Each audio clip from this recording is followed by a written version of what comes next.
Getting paid to play football is considered a dream job for some, but outside the top 1%, what is the reality of playing semi-professional football? We've come to Braintree Town's training session ahead of their National League South playoff final match against Worthing to find out the demands of the lower levels of football. We'll be speaking to the manager about how they're preparing for the biggest game of the season. I expect them to train hard, but as we all know, because we all work, that's not always possible. The transition from full-time football to part-time with Freddie Sears. You sort of have that expectation to do really well, and sometimes it doesn't happen. But like I said, for me, the most important thing was enjoying football, and that's what I'm doing at the minute. And finding out about the sacrifices you make to succeed at this level. Angelo, it's been a busy couple of weeks. The big game's coming up. How difficult is it for you as a manager to prepare for such a big game? Yes, it's difficult. You know, we're a part-time football club, so I run my own business. We work in schools delivering sports provision. So I go from, working with reception year 1, year 2 to leading out this team and this football club. It's difficult, it's tiring, but I guess it's very rewarding when you're successful at this level as well. So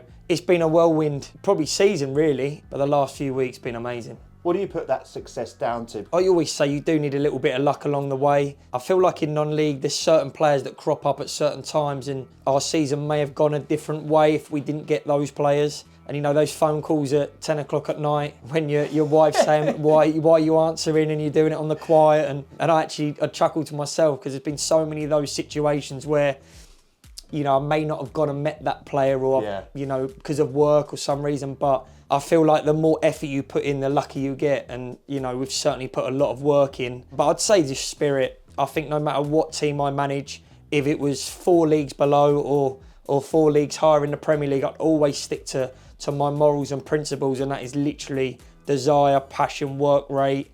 And I think it runs through our team and club. To make sure now we get switched on, right? You've had however many days of all the glory of the games and fully, you deserve every part of that. But from this moment onwards, that all stops. All the attention about Monday, all the ticket stuff, that needs to be gone. All right, I said this to you about 3 weeks ago. Yes, you won against Chelmsford, yes, you beat Bath, but as you know, we want to go and make sure we get promoted. In tonight's session is going to be fierce, really intense, no one holding back, and then Saturday we'll just be going through detail. You have to make sure that you meet the demands of what we ask you about. Don't be happy with just getting to the playoff final, yeah? I have little visions while I'm driving of us being upset after the game. That cannot happen. We need to be celebrating, we need to enjoy the ride we've been on. Don't let it fizzle out now. So, your expectancy might be there, it's going to be through the roof. Does everyone understand? Let's be ruthless. Let's know what we want to achieve and make sure we achieve it, yeah? Let's go. Good, yellow! Oh, yes, Azzy! That stinks. Faster feet. Good, yellow! Good badging! Good badging! Don't get that on it. Wait! Oh, wow, it's easy. Don't go for that. We're going to be playing a team, Baz, on Monday that want to play everything nice and fast. So we need to react from it. You ready? Like this, Reg. Wait! Yep. Yes, Reggie! Oh, just as you There you know, man. Jake! Wait! That's better. That's better. Right, everyone in together. Everyone in the middle together. Last one. Jake! Good! Jake! Wait! Yes, boy!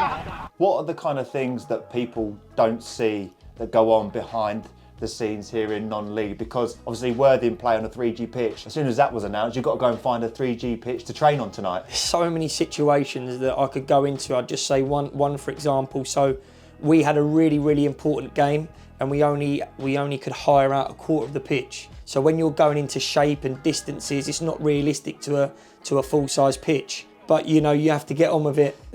You might have a striker that you really rely on, and then on a Friday night he says he can't play because he's got a cold. Yeah. There's so many situations, or his missus about to give birth. Can you take my... That's a fair one. Yeah, can you take my phone in the dugout, and if she rings, there's so many little situations, but that's why I specifically love the non-league. It's so honest, it's great to be involved in. Do you have to take into consideration the guys' jobs? They're human at the end of the day, and they might have had a really bad day at work, and when they come to our football club, I expect them to be positive. I expect them to train hard, but as we all know, because we all work, that's not always possible. So I think, being part-time is really difficult at this level. And in terms of like preparation as well, you want to run it like Man United, but you obviously can't. And I think the last month, I'd say a big turning point of our season is we started to get overnight stays. So when we played Yeovil last year, we would have just drove up and got on with it.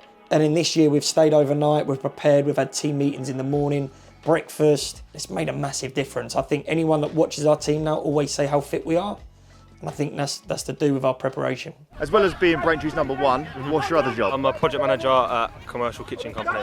So I live on a farm, so I'm a farmer. A lot of the time it's just football. I do a bit of coaching on the side. Just work for Angelo's company, coaching, doing one-to-one, PE teaching, summer camps, different sort of things, yeah. So I used to deliver medicine, but now I've moved into the pharmacy. So I do online coaching, so like online transformation coach. What's your usual working day? What are your hours? 8:30 to 4:30. And how do you juggle that and football? My missus helps a lot, to be fair. She, but I just have to take my stuff with me to football, to work, and go straight from work to football. Today I leave at 7, and then I'll get home probably about 10:30, 11, and that's my day, Tuesday, Thursday. So what kind of animals you got on the farm?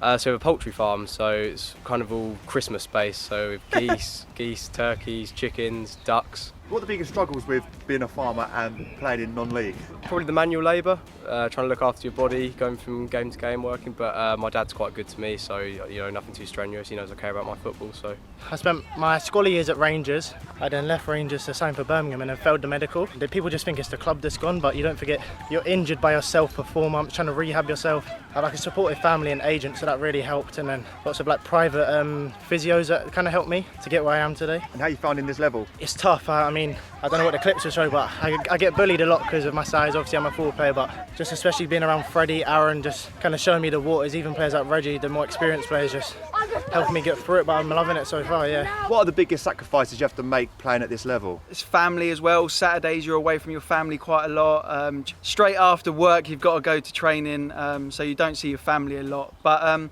it's a sacrifice we're all willing to make because you're at that step where it's Conference South, so it's not bad level, and it's still a good level for non-league football. It's tough, but you're on your feet all day in the pharmacy dealing with medicine, and you come here and you train in the evening. So yeah, it's tough, but you just got to do it. And it's not too far. It's about 45 minutes from work to get here, so it's literally straight from work, straight here, then home, do it all again the next training session. I don't want to make it out like some really hard thing, which it isn't. I've got loads of time on my hands, which is good for football. It hasn't always been like that, I've obviously.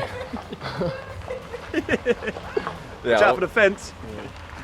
Yeah, I've obviously worked normal jobs, 9 to 5s and stuff, but doing this and social media has helped me do it, which allows me to live more like a footballer, which is great. I'll talk about the nutmeg in training. What happened there? You had to half someone, weren't you? You've killed me. You've killed me. Yeah, I've had to humble someone after they've nutmegged me, just a little tackle, and said, "Don't ever try that again." Listen, in non-league, what you want and what you can achieve sometimes is two different things. Obviously, after COVID, the bills and everything's gone up. Touch wood, we get promoted, and if that happens, the club's going to have to pretty much be transformed.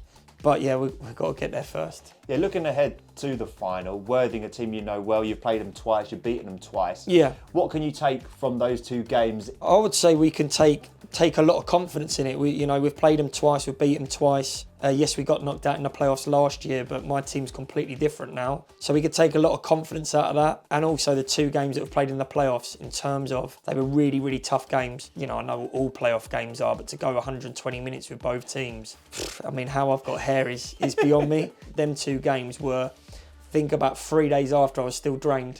So, but listen, what a story we've had this year.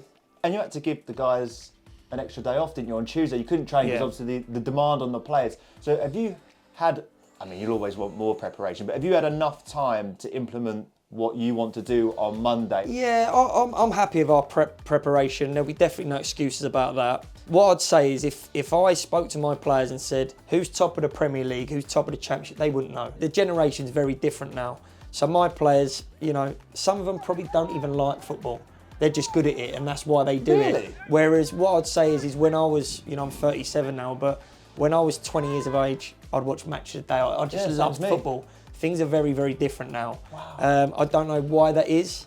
Yeah, it's just, I feel like even the pressure of the games, they're very different. I think when I was their age, I'd be very, very nervous. Yeah. My dressing room is very calm, and I think that works so well for us. I think it's an absolute blessing because Last year when we were in the playoffs, I managed, probably an experience, I managed like a fan. I really got them pumped, I was excitable. I said to them think about your family and why we do this, and we actually conceded. We conceded after 30 seconds. We ended up playing really well after that, but this year there's such a difference, like even in myself. Yeah. I'm very now calmer, very composed. Our dressing room's a lot more relaxed. If we want to play football, you can't be too pumped. Yeah, it's just a different way, and it's really worked for this specific group. I'm marking Searsy, yeah? Everything's geared up for Monday. Play the ball into Searsy, watch this. If we do that, it's no good to us on Monday, okay? Everything we do is aggressive press. So watch this. If it goes into your player, all right, I want you to go as tight as you can to go and win the ball. No shadow boxing. I mean, it's massive for you, massive for Dom as well. No shadow boxing. If anything on Monday, I'd rather you foul, all right, let him know he's in for a game. You can't be 2 yards off, because this is what will happen. All right, all of their players, tippy-tappy, playing to me. Yes, Babs! Bang! Around the corners. That's how they play. So if that happens, yeah, you take the foul. You've got to try and read touches. So Searsy, just go right on the right foot, take the touch. So watch, I go here, I'm reading it, bang! That's how we're going to score. That aggressive, yeah? I'm warning you, giving you a little preparation for it. You must follow it. Over-aggressive, even now. Let's go. Yes, Baz, yes, Baz! Well done, you! Good, and free! We've talked about some of the players you've brought in. One big name, Freddie Sears. Yeah. How much has his experience helped in the remaining weeks that you've had of this season? I was a bit worried a little bit about how he was going to be with the lads. I think you do that with a lot of, the high-profile players, and he's had such a good career. And I was a bit worried that I'm a manager that always like to get the players on the up, sort of young players, and develop them. With Freddie's been there, done it. So how am I going to motivate him? But he's been the complete opposite. I mean, he motivates me the way he trains, the way he's with the lads.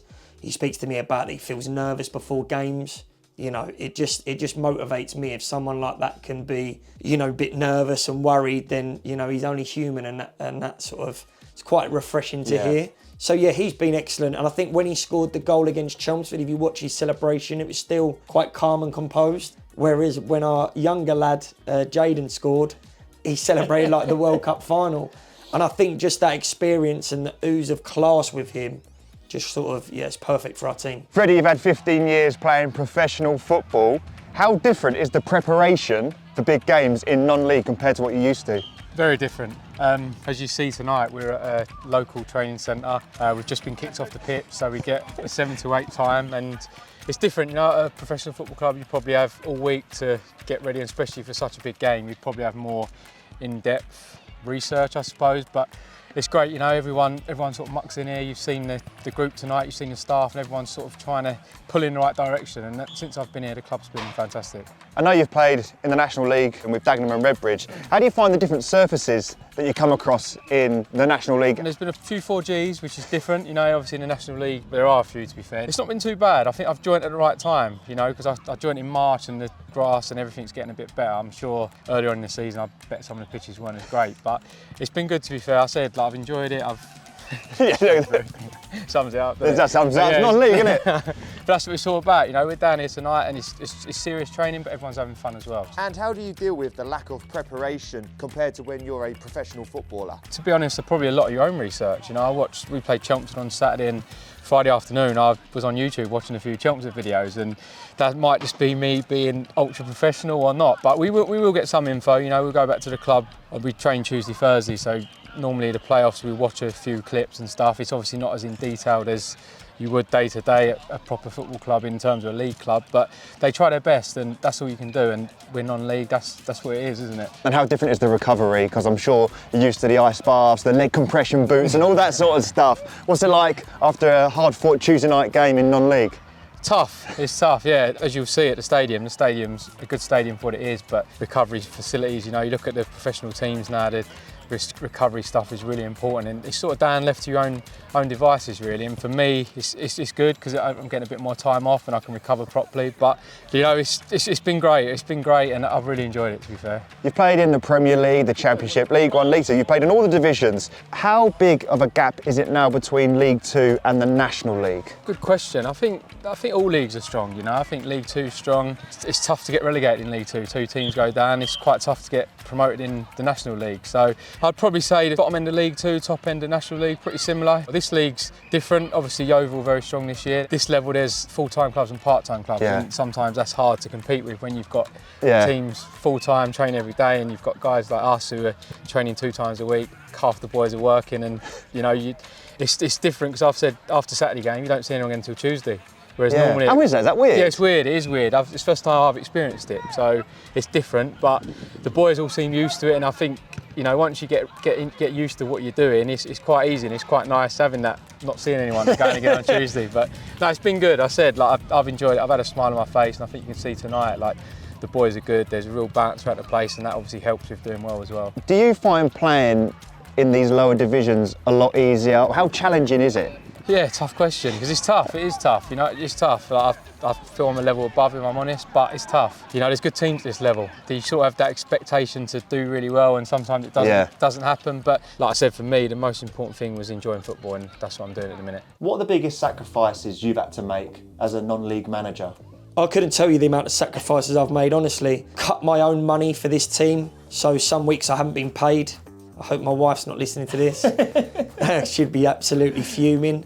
But yeah, money has never been a reason why I've done it.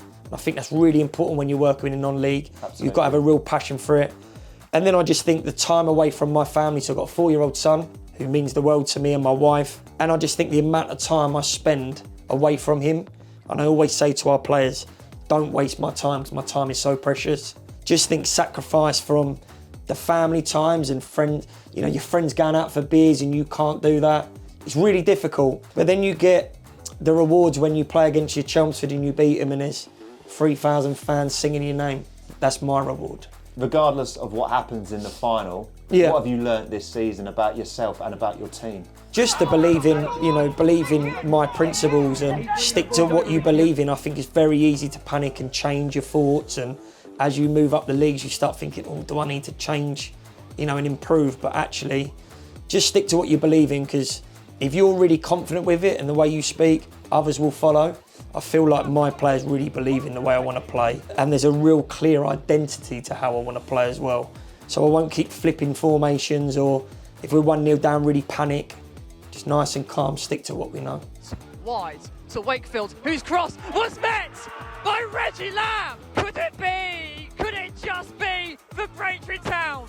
The touch, the header that meant it all. And it is the Essex side, courtesy of Angelo Harrop.